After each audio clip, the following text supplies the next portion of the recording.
উন্নত দেশীয় ব্যাংক ঋণ নিয়ে বাজেট সাজানো হয় বলছেন অর্থমন্ত্রী। আয় ব্যয়ের হিসেবে স্বচ্ছতা আগের চেয়ে বেশি, মত অর্থ উপদেষ্টার।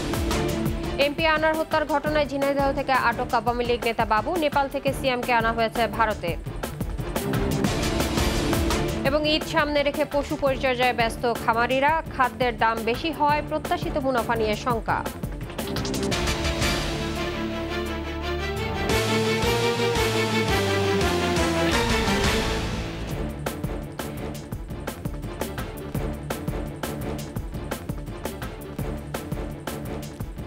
শুনছিলেন ফার্স্ট সিকিউরিটি ইসলামী ব্যাংক পিএলসি সংবাদ শিরোনাম। আমন্ত্রণ 21-এর দেশের সংবাদের। আপনাদের সঙ্গে থাকছি ইসরাত জাহান। দর্শক, 21 টেলিভিশনের সংবাদ একই সাথে সরাসরি দেখতে পাবেন আমাদের ফেসবুক পেজ www.facebook.com/21e24 অনলাইনে।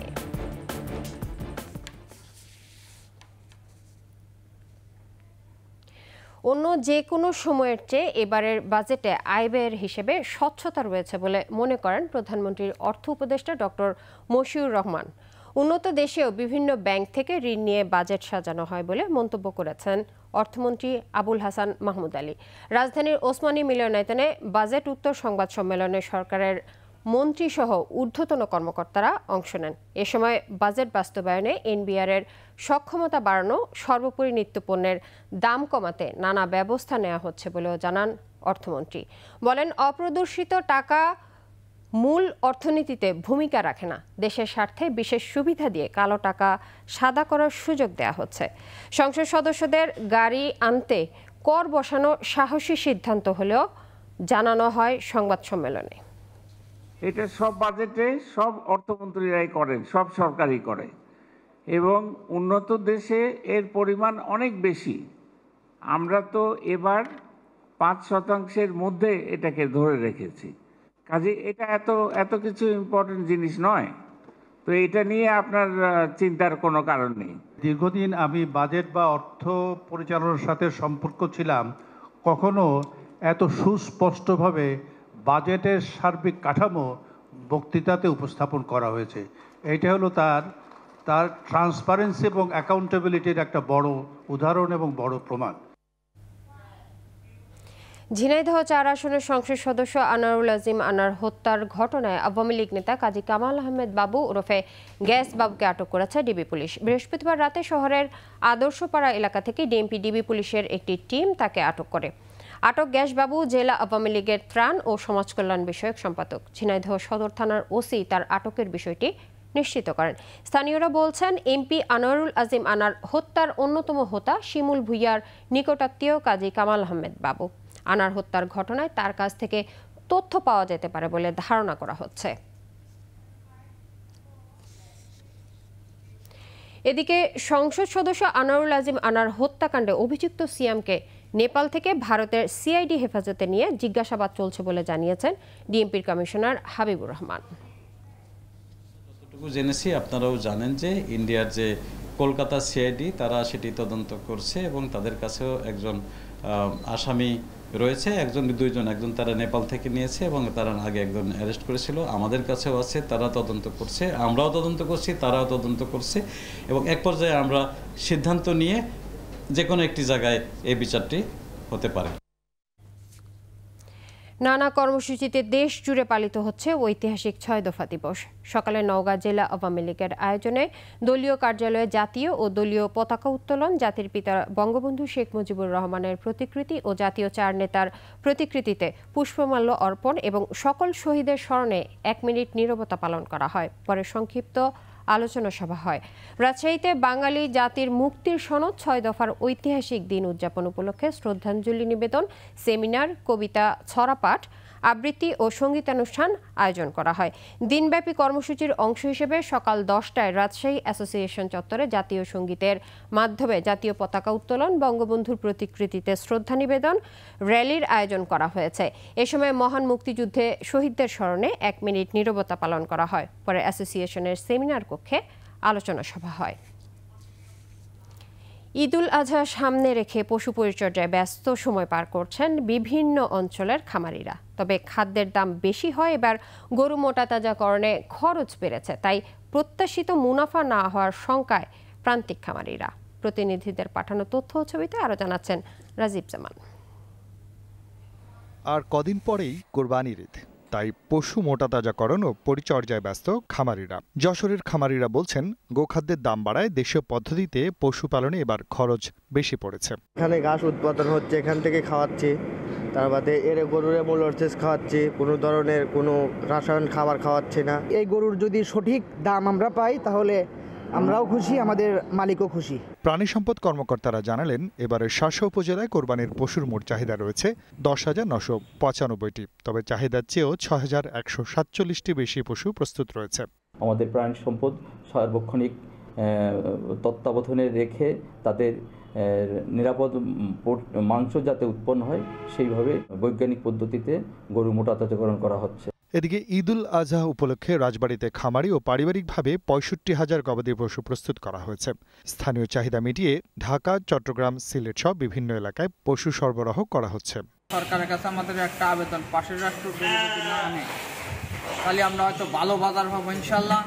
পশু লালন পালনে খরচ কমাতে বিভিন্ন ধরনের পরামর্শ, প্রযুক্তিগত সহায়তা দেওয়া হচ্ছে। এতে গোখাদ্য খামারিদের খরচও কমেছে। খামারিরা লাভবান হবেন বলে আশা করছেন প্রাণী সম্পদ কর্মকর্তারা। প্রাণী সম্পদ দপ্তর বিভিন্ন পর্যায়ে খামারিদেরকে যাতে উৎপাদন খরচ কম হয় তার জন্য কাঁচা ঘাস চাষ, সাইলেজ তৈরি, ইউএমএস তৈরি সহ দানাদার খাবার, টিএমআর তৈরি বিষয়েও আমরা খামারিদেরকে পরামর্শ দিয়ে যাচ্ছি। চাঁদপুরের ৮ উপজেলায় ৩,269টি খামারের কোরবানির পশু প্রস্তুত রয়েছে ৬১,৪89টি, তবে চাহিদা ৭৮,৫৬৬টি। আমাদের জানা মতেন আমাদের টেম্পোরারি গরু ব্যাপারী আছে প্রায় 500 জন।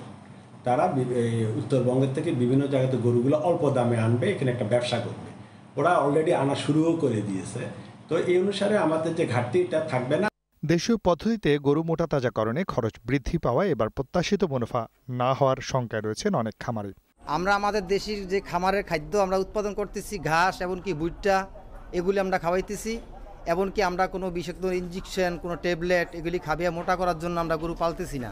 অনেক দাম খাদ্যের বেশি, যার কারণে আমাদের এখন অনেক টাকার চালান পুঁজির ভিতরে আটকে রয়েছে। যদি আমরা লাভবান হতে পারবো, বাইরের থেকে কোনো গরু বাংলাদেশে না আসে কুরবানি উপলক্ষে। স্থানীয়ভাবে গবাদি পশুর উৎপাদন বৃদ্ধিতে গোখাদ্যের দাম কমানোর দাবি খামারিদের। পাশাপাশি কোরবানির ঈদকে সামনে রেখে গরু আমদানিও বন্ধের দাবি জানিয়েছেন তারা। রাজীব জামান, 21 টেলিভিশন। নাটোর গুরুদাসপুরের 4 প্রবাসী যুবককে লিবিয়ায় জিম্মি করে পরিবারের কাছ থেকে 40 লাখ টাকা মুক্তিপণ দাবি করছে অপহরণকারীরা। প্রায় 2 বছর ধরে দেশটিতে শ্রমিক হিসেবে কাজ করছেন ওই 4 জন। গেল 6 দিন ধরে জিম্মি যুবকদের পরিবারের কাছে শারীরিক নির্যাতনের ভিডিও পাঠাচ্ছে অপহরণকারীরা। নাটোর প্রতিনিধি নবীর রহমান পিপলুর তথ্য ও ছবিতে মাসুম আলিসার প্রতিবেদন। নাটোরের গুরুদাসপুর উপজেলার রিয়াঘাট ইউনিয়নের রিয়াঘাট চারপাড়া গ্রামের 4 যুবক সোহান, সাগর, নাজিম ও বিদ্যুৎ সংসারে সচ্ছলতা আনার স্বপ্ন নিয়ে প্রায় 2 বছর আগে লিবিয়ায় যান তারা। জমি ও গরু বিক্রি সহ ঋণ নিয়ে পরিবারগুলো তাদের লিবিয়া পাঠায়। 2 বছরে প্রতি মাসে 15 থেকে 20 হাজার করে তারা প্রায় 2 লাখ করে টাকা বাড়িতে পাঠান। এতে সুখের স্বপ্ন দেখছিল পরিবারগুলো। কিন্তু গেল 2 জুন লিবিয়া থেকে আসা একটি ফোন কলে তাদের সেই স্বপ্ন ভঙ্গ হয়। ওই কলে জানানো হয় 4 যুবককে লিবিয়ায় জিম্মি করা হয়েছে।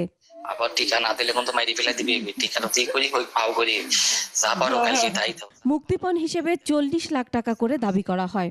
এরপর টাকার জন্য তাদেরকে নির্যাতনের ভিডিও পাঠানো হয়। কিভাবে ওই টাকা জোগাড় হবে সেই দুশ্চিন্তায় দিন কাটাচ্ছে পরিবারগুলো। অজানা শঙ্কা সহ আহাজারি চলছে পরিবারগুলোতে। কিডনি বিক্রি করে হলেও মুক্তিপণের টাকা পরিশোধ করতে চাপ দিচ্ছে জিম্মিরা। আমার সওয়াল বলছে, মা আমার বাসা, আমার মাফিয়ারা ধরে আনছে, আমার বাসা 10 লাখ টাকা দিয়ে। ফোন দিয়ে বলছে যে আমি আটকা পড়ে গেছি, এরকম টাকার দাবি করতেছে, মনে করেন যে 10 লাখ টাকার দাবি করতেছে। 10 লাখ টাকা আমার তো সেই সমর্থন নাই যে 10 লাখ টাকা দিব। আমার বাবা কে কয়েকজন মিলে ধরছে বিদেশে। সে বাবা কল দিয়ে বলছে যে আমার দাদি আমায় কিডনি বেচতে টাকা দিতে বলছে। এই পরিবারটা খুব অশান্তি শুরু হয়ে গেছে। 10 লাখ টাকা দাবি করছে আমার সম্পর্কে মামা হয়, জায়গা জমি ধার করে বিদেশ পাঠাইছে। এখন এই টাকা কই থেকে খুব মারধর করতেছে। আমাকে তো এরকম ধরে রাখছে, তা আমাকে টাকা ছাড়া ছাড়বে না, তোমরা আমাকে বাঁচাও। তো বলতেছে যে আমি কে থেকে টাকা পাবো হ্যান ত্যান। পরে বলতেছে আমার ভাই জায়গা জমি ভিটি যা আছে বেশি হলো আমাকে বাঁচাও মা, জান ভিক্ষা দাও আর একটা বার। এলাকাবাসী সহ স্বজনেরা জিম্মি 4 যুবককে মুক্ত করার জন্য সরকারের হস্তক্ষেপ কামনা করেছেন। অ্যাকাউন্ট নম্বরে টাকাটা দিয়ে দিও মা। মাসুম আলিসা, 21 টেলিভিশন। নিচে বিরতি, যখন ফিরছি তখন অন্যান্য খবরের সঙ্গে আরও থাকবে। নাটোরের সিংড়ায় 20 মিনিটে টর্নেডো লন্ডভন্ড, কয়েকশো বাড়িঘর বিদ্যুৎবিহীন অবস্থায়। দেশের সংবাদ। নাটোরের সিংড়ায় 20 মিনিটে টর্নেডোয় লন্ডভন্ড হয়ে যাওয়া কয়েকশো পরিবার মানবেতর জীবনযাপন করছে। গেল 2 দিন ধরে বিদ্যুৎবিহীন অবস্থায় খোলা আকাশের নিচে থাকতে হচ্ছে তাদের। দ্রুততম সময়ের মধ্যে সহায়তার দাবি জানিয়েছেন ভুক্তভোগীরা। নাটোর প্রতিনিধি নবীর রহমান পিপলুর তথ্য ছবিতে মাসুম আলিসার প্রতিবেদন। সিংড়া উপজেলার হাতিয়ানদহ ইউনিয়ন, চামারি ইউনিয়ন, কলম ও শেরকোল ইউনিয়নের কয়েকটি গ্রামের ওপর দিয়ে গেল বুধবার রাত 9:35 সময় হঠাৎ করে টর্নেডো আঘাত হানে। 9:55 পর্যন্ত চলা 20 মিনিটের এই ঝড়ে 2 শতাধিক বাড়িঘর লন্ডভন্ড হয়ে যায়। উপড়ে যায় গাছপালা ও বৈদ্যুতিক খুঁটি। বিদ্যুৎ বিচ্ছিন্ন হয়ে পড়ে ক্ষতিগ্রস্ত এসব এলাকা। জেলা ও উপজেলা প্রশাসনের কর্মকর্তা সহ স্থানীয় জনপ্রতিনিধিরা ঘটনাস্থল পরিদর্শন করে তাৎক্ষণিক শুকনো খাবার সরবরাহ করেন এবং ত্রাণ সহায়তার প্রতিশ্রুতি দেন। বিদ্যুৎবিহীন অবস্থায় লন্ডভন্ড হয়ে যাওয়া পরিবারের অধিকাংশই এখনও খোলা আকাশের নিচে দিন যাপন করছেন। সব উড়ালিয়ে গেছে ওই দিক, ভালো যে টিনের তলে পড়ে মরে। 2-3টে রুম, আমার 3 লাখ টাকা খরচ হয়েছে। আমি ধার ঋণ করে ঘর করেছি। 1.5 লক্ষ টাকার মতন লাগিয়েছে আমার। নতুন আছে, আমি 1 মাস হলে আসে। এই তো গত দিন 2 মিনিটের মধ্যে আমার সব কিছু ধুলাচ্ছেট হয়ে যাচ্ছে। সময় ঘর জায়গায় তুলিচ্ছে, গাছ গোছারি জায়গায় তুলেছে। এরকম করতে করতে এক সময় দেখা গেল যে আমার ঘরই শূন্য করে দিয়েছে, চলে গেল এই কন্যার দিয়ে। 30 মিনিট ঘর দুয়ার চাল ডাল যা ছিল সব ধরনের ঝড়ে একবারে ধুলিসাৎ। ক্ষতিগ্রস্তদের তালিকা করে দ্রুত ত্রাণ সহায়তা দেয়া হবে বলে জানিয়েছেন জেলা প্রশাসনের এই শীর্ষ কর্মকর্তা। জানান, স্থানীয় সংসদ সদস্য দুর্গতদের সহায়তা কার্যক্রম মনিটরিং করছেন। স্পট ভিজিট করা হয়েছে এবং সেখানে ক্ষতিগ্রস্ত যাদের কি অবস্থা আছে সরজমিন জরিপ করা হচ্ছে। ক্ষতির পরিমাণ পূর্ণাঙ্গভাবে আমরা যে মন্ত্রণালয়ের যে ছক আছে, ছক পূরণ করে আমরা দ্রুত প্রেরণ করছি। ঝড়ের কবলে পড়ে সিংড়া উপজেলার মোট 671টি পরিবার ক্ষতিগ্রস্ত হয়েছে। এর মধ্যে হাতিয়ানদহ ইউনিয়নে 202টি, চামারি ইউনিয়নে 97টি, কলম ইউনিয়নে 298টি এবং শেরকোল ইউনিয়নে 74টি ঘরবাড়ি ক্ষতিগ্রস্ত হয়। মাসুম আলিসা, 21 টেলিভিশন। সিরাজগঞ্জের উল্লাপাড়ায় র্যাবের অভিযানে নাটোরের গুরুদাসপুরের ব্যবসায়ী আব্দুল গাফফার হত্যায় জড়িত 6 জন গ্রেফতার হয়েছে। দুপুরে সংবাদ সম্মেলনে র্যাব জানায়, ভোররাতে বঙ্গবন্ধু সেতুর পশ্চিম পাড় গোল চত্বর এলাকায় অভিযান চালিয়ে তাদের আটক করা হয়। মামলার এজাহার সূত্রে জানা যায়, নাটোরের গুরুদাসপুরের তালবাড়িয়া এলাকার ব্যবসায়ী গাফফার ও সিরাজগঞ্জের হেলাল শেখ গেল 3 জুন পাবনার দাসুরিয়া থেকে লিচু কিনে ট্রাকে করে সিরাজগঞ্জ আসছিলেন। ট্রাকে তারা ছাড়াও গরু ব্যবসায়ী পরিচয় দেওয়া আরও 6-7 জন ছিল। পথে ওই ব্যক্তিরা লিচু ব্যবসায়ী 2 জনকে হাত পা বেঁধে মারধর করে সিরাজগঞ্জ উল্লাপাড়ার বোয়ালিয়া রাস্তার পাশে ফেলে দেয়। পরে তাদের চিৎকারে স্থানীয়রা এসে 2 জনকে Shaheed M Monsur Ali medical college হাসপাতালে ভর্তি করলে গাফফারকে চিকিৎসক মৃত ঘোষণা করেন। যশোরে প্রতিপক্ষের গুলিতে নিহত হয়েছেন যুবক আলী হোসেন। রাতে যশোরের নওপাড়ার বাহাদুরপুর তেঁতুলতলা এলাকায় এই ঘটনা ঘটে। স্বজনদের দাবি, উপজেলা পরিষদ নির্বাচনের এক পক্ষকে সমর্থন করায় খুন হয় সে। জানান, উপজেলা পরিষদ নির্বাচনে মোটরসাইকেল মার্কার সমর্থক ছিলেন আলী হোসেন। অপরপক্ষ ঘোড়া সমর্থক নবাব মেম্বার গ্রুপের সাথে তার বিরোধ চলে আসছিল, সে কারণেই তাকে হত্যা করা হয়েছে। জমি সংক্রান্ত বিরোধের জেরে এই ঘটনা বলে প্রাথমিকভাবে ধারণা করছে পুলিশ। খুনের পিছনে অন্য কোনো বিষয় আছে কিনা তাও খতিয়ে দেখছে পুলিশ। এবার চট্টগ্রাম সংবাদ।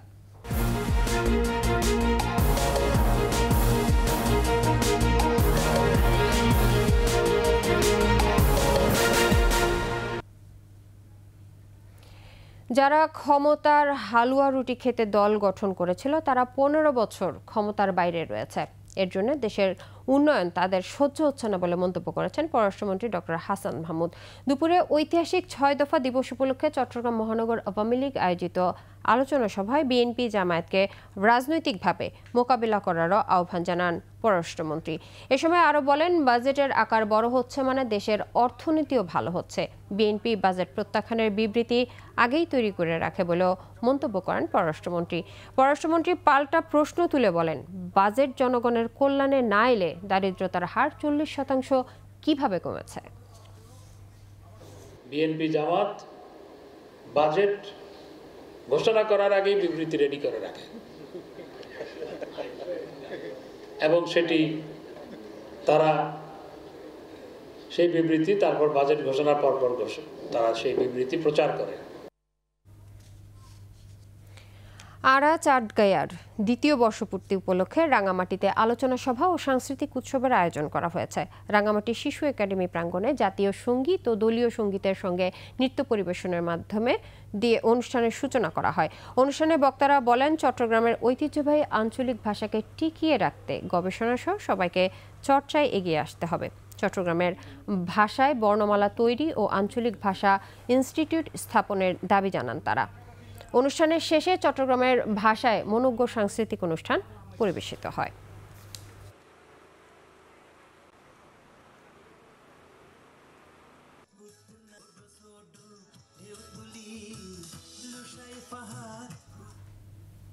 আর এর সাথে শেষ করছি 21 দেশের সংবাদ। তবে যাবার আগে ফার্স্ট সিকিউরিটি ইসলামী ব্যাংক পিএলসি সংবাদ শিরোনামগুলো আরও একবার। উন্নত দেশীয় ব্যাংক ঋণ নিয়ে বাজেট সাজানো হয় বলছেন অর্থমন্ত্রী। আয় ব্যয়ের হিসেবে স্বচ্ছতা আগের চেয়ে বেশি, মত অর্থ উপদেষ্টার। এমপি আনার হত্যার ঘটনায় ঝিনাইদহ থেকে আটক আওয়ামী লীগ নেতা বাবু। নেপাল থেকে সিয়ামকে আনা হয়েছে ভারতে।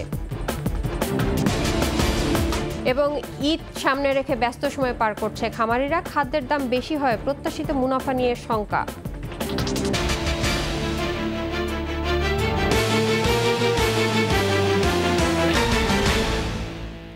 সর্বশেষ সংবাদ জানতে ডায়াল করুন 202 নম্বরে, আর ভিজিট করুন 21-tv.com এই ওয়েবসাইটে। এছাড়াও ফেসবুকে ভিজিট করতে পারেন facebook.com/2124 অনলাইনে। এতক্ষণ সঙ্গে থাকার জন্য ধন্যবাদ। পরের সংবাদ সন্ধ্যা 7টায় দেখার আমন্ত্রণ রইল। 21-এর সাথেই থাকুন।